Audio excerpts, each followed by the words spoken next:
Mesdames et messieurs, amis téléspectateurs, bonjour et bienvenue sur les antennes de Selem TV. Un seul titre dans cette édition spéciale, la naissance du mouvement politique, c'est le moment. Un mouvement des Burkinabés de la diaspora pour les Burkinabés de la diaspora par les Burkinabés de la diaspora, tel pouvait être le slogan de ce mouvement politique qui regroupe la diaspora burkinabé dans toute sa composante et sa diversité, qui a été lancé officiellement lors d'un point de presse dans la capitale du pays des hommes intègres en marge du forum de la diaspora burkinabé, initié par le gouvernement de Paul Kaba-Thiéba les 11, 12 et 13 juillet dernier. Nous recevons sur ce plateau Moumini Pograwa, leader de ce mouvement de retour de ce périple ouagalais. Bonjour, monsieur Pograwa. Bonjour. Alors, des bruits couraient que vous n'avez pas été invité au forum de la diaspora burkinabé. Qu'en est-il exactement?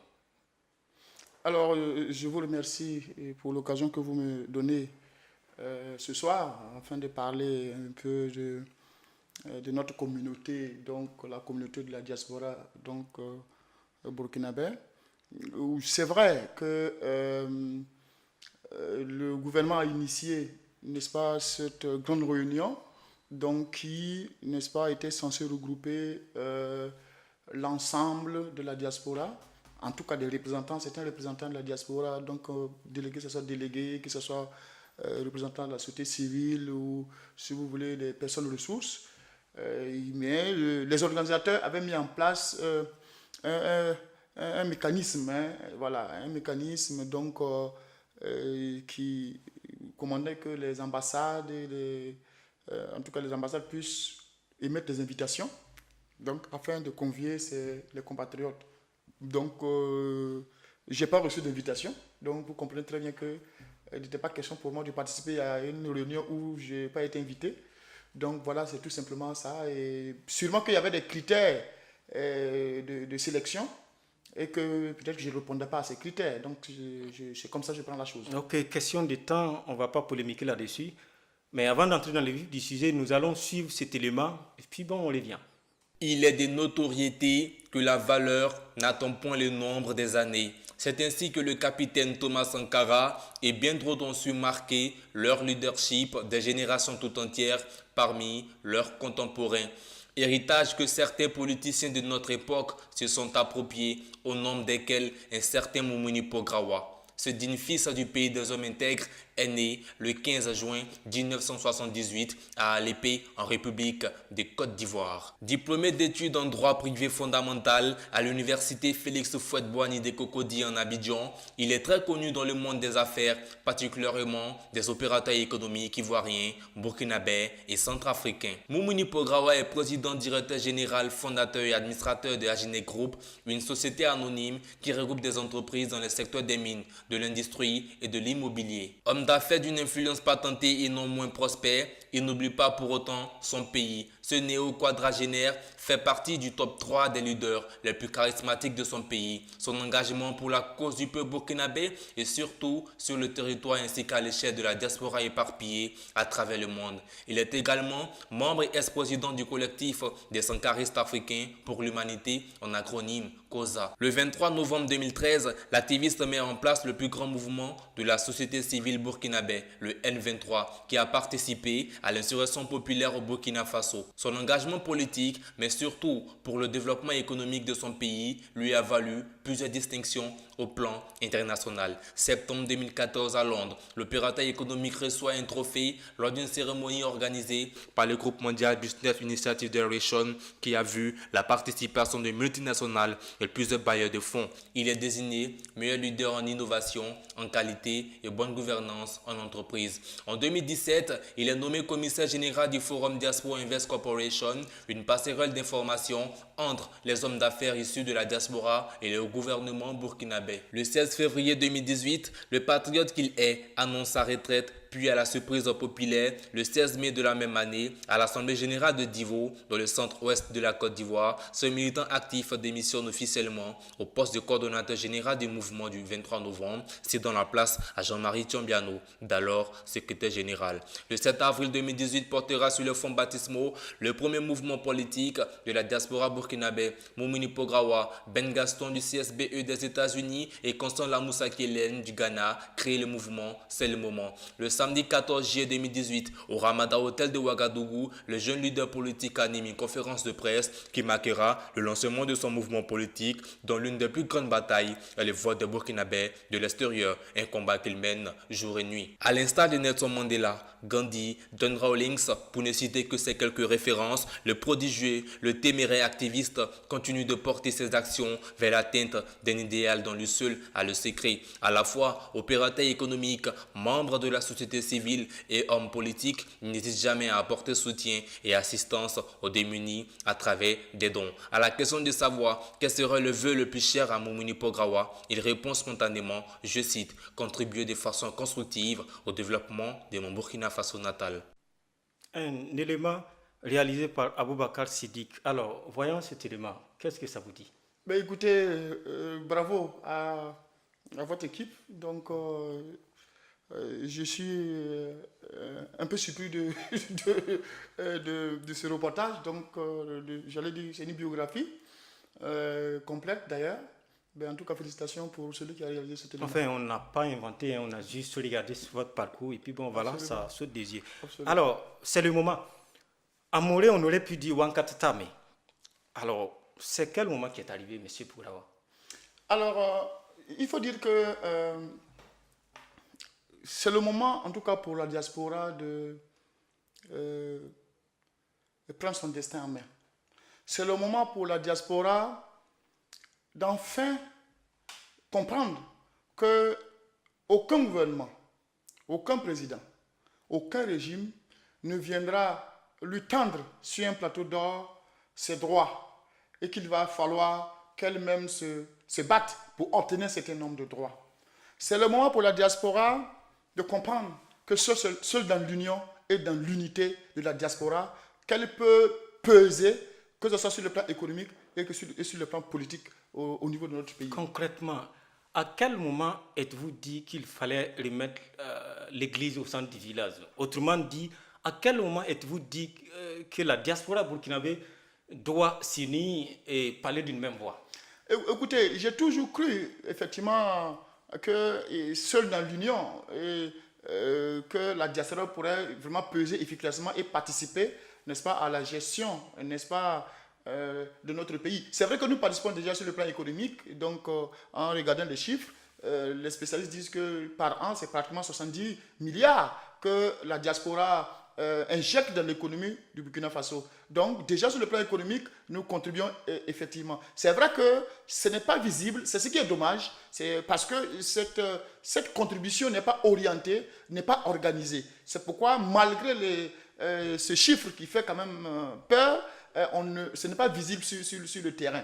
Donc, nous nous sommes dit que si sur le plan économique, tout le monde est d'accord que nous sommes forts, mais il fallait que sur le plan politique, on démontre qu'eux aussi, nous sommes forts. Vous savez, il fallait quand même que ça vienne de quelque part et ça vienne de quelqu'un. Ok? On ne pouvait pas parler d'union, de démontrer notre force politique, tant qu'on n'avait pas, n'est-ce pas, ce droit de vote qui nous a longtemps été renié, n'est-ce pas, par plusieurs régimes qui sont passés. Donc, à partir de l'instant où nous avons eu la confirmation, comme j'ai dit à plein de vos confrères, il n'y a jamais eu une aussi forte volonté politique de faire en sorte que les élections, donc le vote de la diaspora soit une réalité. Et là, le chef de l'État, donc le gouvernement en place, a tout mis en œuvre, n'est-ce pas, pour faire en sorte qu'il est en train de continuer à mettre en œuvre un certain nombre de mécanismes, que ce soit au niveau des toilettages des textes, pour que le vote des Burkinabés soit une réalité en 2022. Il fallait qu'on saisisse cette occasion-là pour lancer au moins notre premier mouvement politique. On démontre effectivement qu'on est fort économiquement. Il faut qu'on arrive à démontrer que politiquement, nous pouvons peser, comme les Juifs aux États-Unis, comme les Turcs, la diaspora turque, et qui pèsent beaucoup sur les élections au niveau de la Turquie. Donc, c'est un peu à cette image-là que nous avons décidé de nous mettre ensemble pour lancer ce mouvement, qui est le tout premier mouvement politique de la diaspora, comme on l'a appelé.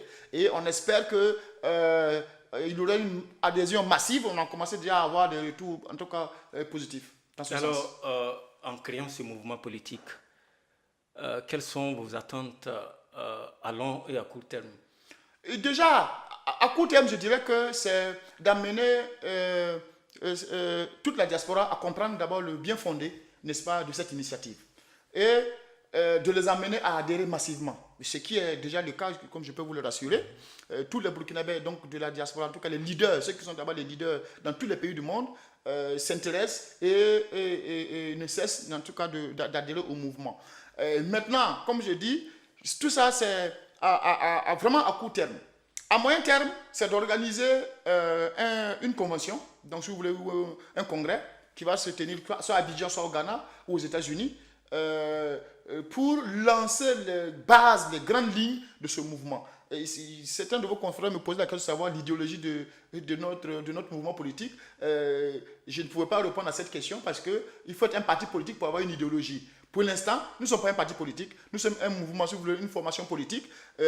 Si jamais on devrait franchir le cap, aller vers un parti politique ou soutenir un candidat, ce n'est vraiment pas mon programme de le décider. Bon, c'est à la diaspora de le décider lors de notre congrès. On va y arriver, on n'est pas encore arrivé à ce niveau. Voilà. Et pourquoi pour le lancement ce soit de Ouaga plutôt que New York, Accra ou bien Abidjan ou Côte d'Ivoire, pardon, où réside la plus grande partie de la diaspora burkinabé? Pourquoi le choix de Ouaga? Non, Ouagadougou, ce n'était pas un lancement, c'était juste une conférence de presse d'information, n'est-ce pas, de notre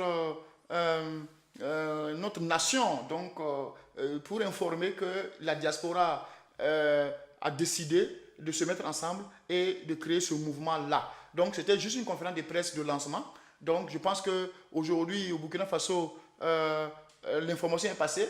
Le peuple sait que, en tout cas, ses enfants, ses fils et ses filles qui sont hors du territoire se sont mis ensemble et sont en train de faire quelque chose. Donc je pense que c'était ça l'idée. Le lancement officiel va se tenir, je pense, dans le mois d'octobre ou novembre. Et comme je l'ai dit, entre les trois pays-là, puisqu'il faut que je vous rappelle, le mouvement a été créé par 3 personnes.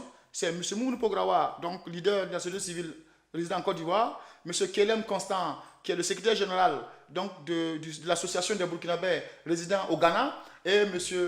Ben Gaston, qui lui est délégué CSBE, donc résident aux États-Unis. Donc ce sont ces 3 leaders qui se sont mis ensemble et ont porté sur le fonds baptismaux, n'est-ce pas, ce mouvement-là. Donc pour dire que c'est déjà un mouvement mondial, si je peux m'exprimer ainsi, donc, et que notre but maintenant, c'est de faire en sorte que chaque Burkinabé, quel que soit là où tu te trouves, il faut que tu prennes conscience que c'est notre moment, c'est ton temps qui est arrivé, c'est la toute première fois que tu vas goûter au plaisir de glisser un bulletin dans l'urne, c'est la toute première fois que tu vas participer au choix des dirigeants de ton pays. Je pense que c'est un droit que nous avons acquis à la sueur de notre front, puisque au prix de la lutte, et il ne faut pas que ce droit-là, on l'utilise de la mauvaise manière. Il faut qu'on puisse bien l'utiliser. Et pour bien l'utiliser, il faut qu'on s'organise pour que, n'est-ce pas, 2020 là, on puisse aller aux élections en démontrant notre force politique, en démontrant notre capacité à participer à la gestion de notre pays. Alors,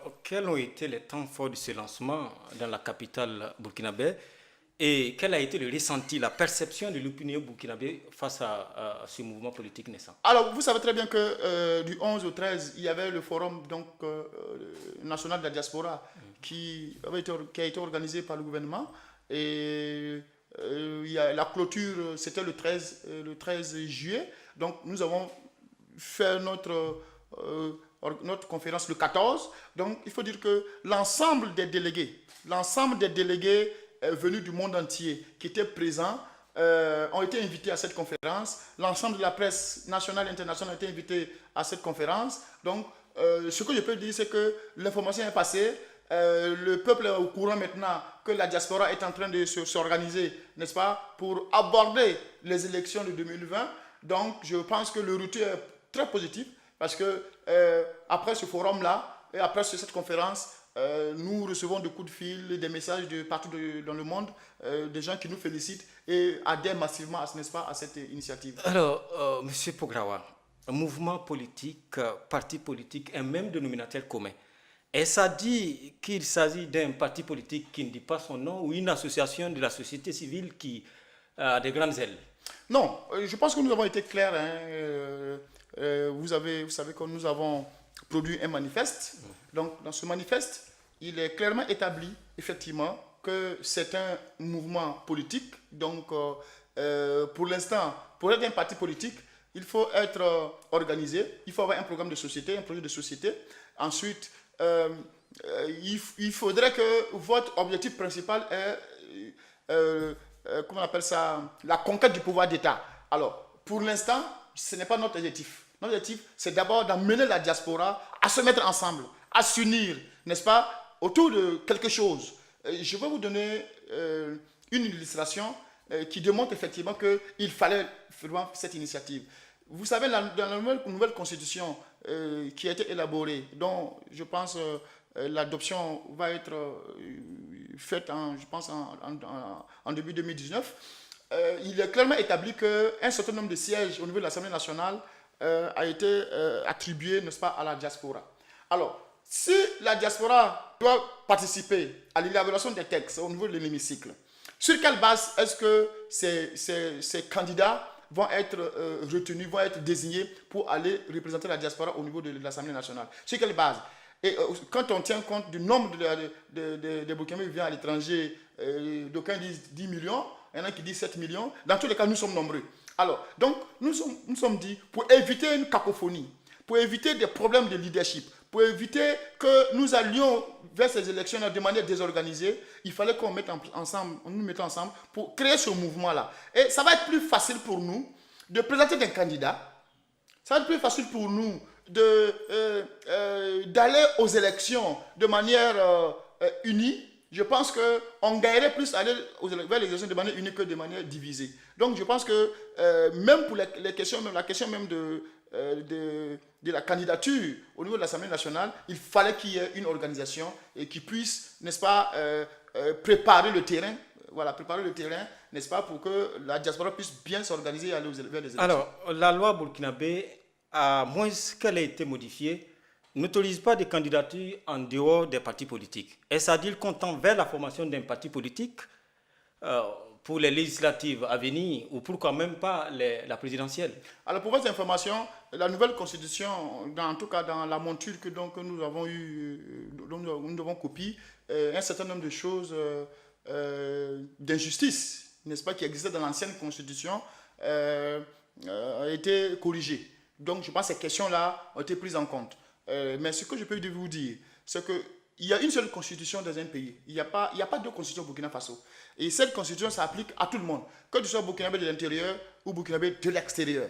Donc, à partir de cet instant-là, tout burkinabé naît libre et égaux sur le plan du droit et sur le plan des devoirs. Alors, donc si un burkinabé à l'intérieur a le droit de se présenter aux élections présidentielles, je pense qu'un burkinabé de l'extérieur a le droit de se présenter aux élections. Vous savez, on peut être un burkinabé de l'intérieur aujourd'hui, demain être un burkinabé de l'extérieur. Et être un burkinabé de l'extérieur aujourd'hui, après-demain être burkinabé de l'intérieur. Donc, vice-versa. Du coup, je pense que pour la question de partis politiques, il s'agira donc d'organiser, comme je vous ai dit tantôt, le congrès. Et c'est lors de ce congrès-là, le congrès constitutif, que toute la diaspora va décider, soit, je n'en sais rien, de soutenir un candidat, soit de présenter un candidat, ou de basculer et devenir un parti politique. Ça sera vraiment au congrès que tout l'ensemble de la diaspora du monde, n'est-ce pas, décidera de la marche à suivre. Pour l'instant, la mission qui nous a été confiée est de faire la promotion de ce mouvement, et de faire en sorte que toute la diaspora puisse adhérer massivement à ce mouvement. Et pour l'instant, nous nous en tenons à cette mission. Et je pense qu'ici, les 1 an à venir, je pense qu'on pourra vraiment faire un bilan. Vous m'étendez là une perche. Alors, quelles sont les actions que vous comptez mener à présent pour convaincre les uns et les autres de cette union, comme le laisse présager votre logotype que vous avez affaire, surtout que vous avez affaire à une communauté les plus difficiles à cerner? C'est vrai. Alors, si vous regardez au niveau de la Côte d'Ivoire, lorsque vous regardez le nombre donc, de Burkinabés résidant en Côte d'Ivoire, estimé à 4 millions. Lorsque vous prenez le Ghana, il y a environ 7 millions. Et vous allez voir que le défi est organisationnel, j'allais dire, de ces élections-là, risque d'être énorme à relever au niveau de ces deux pays. Je pense juste le cas de ces deux pays. Ces élections qui arrivent là, nous nous sommes posé une question, juste une seule question. Oui, nous nous sommes battus pour avoir ce droit de vote-là.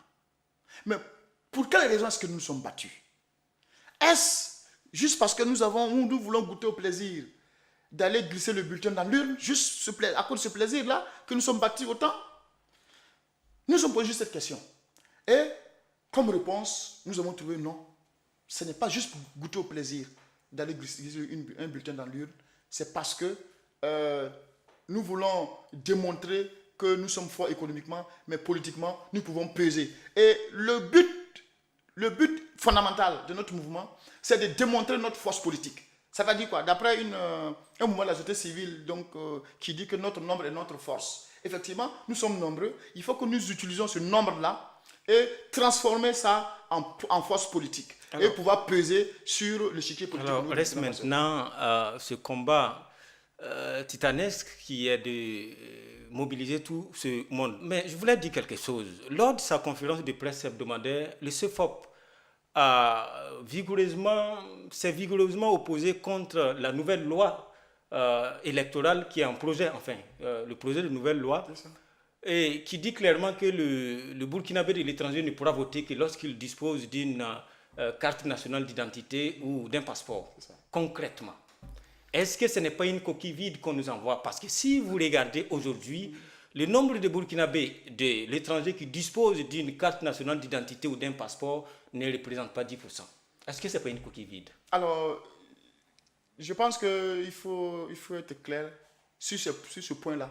Moi, je suis entièrement d'accord avec la majorité, parce qu'effectivement, je pense que la carte consulaire n'est pas un document approprié pour aller vers des élections. Mais que faut-il faire alors? Il faut effectivement adopter la CNIB ou le passeport. Maintenant, il appartient aux organisateurs de ces élections-là de mettre en place, n'est-ce pas, de lancer la machine organisationnelle et de mettre en place des unités.